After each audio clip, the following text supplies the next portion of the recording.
বরিশালে ইসলামী আন্দোলন বাংলাদেশের নায়েবে আমির ও সাবেক মেয়র প্রার্থী মুফতি সৈয়দ মোহাম্মদ ফয়জুল করিমের উপর হামলাকারী স্বপন দাস আটক হওয়ার পর ক্ষমা পেয়ে মুক্তি পেয়েছেন।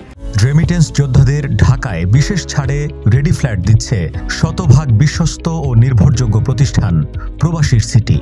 মঙ্গলবার রাতে তাকে আটক করার পর ফয়জুল করিমের সাধারণ ক্ষমার সিদ্ধান্তে পরিবারের জিম্মায় ছেড়ে দেওয়া হয় তাকে। 2023 সালের বরিশাল সিটি কর্পোরেশন নির্বাচনে হামলার পর স্বপন আত্মগোপনে ছিলেন। মঙ্গলবার সন্ধ্যায় তিনি নগরের ব্যান্ড রোডের ওয়াবদা কলোনির বাসায় ফিরলে স্থানীয় তৌহিদি জনতা তাকে আটক করে পুলিশের কাছে সোপর্দ করে। 2023 সালের বরিশাল সিটি নির্বাচনে ফয়জুল করিম মেয়র প্রার্থী ছিলেন। ভোটের দিন হাতেম আলী কলেজ চৌমাথা এলাকার ছাবিরা খাতুন বালিকা মাধ্যমিক বিদ্যালয় কেন্দ্রে এজেন্ট বের করে দেওয়ার খবর পেয়ে ফয়জুল করিম সেখানে যান।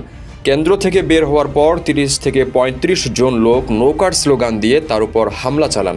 এতে তিনি রক্তাক্ত হন। বরিশাল কোতোয়ালি মডেল থানার ভারপ্রাপ্ত কর্মকর্তা ওসি মিজানুর রহমান বলেন, স্থানীয়রা স্বপনকে আটক করে আমাদের কাছে সোপর্দ করেছে। তবে ফয়জুল করিম সাহেব মামলা না করায় তাকে পরিবারের জিম্মায় ছেড়ে দেওয়া হয়েছে।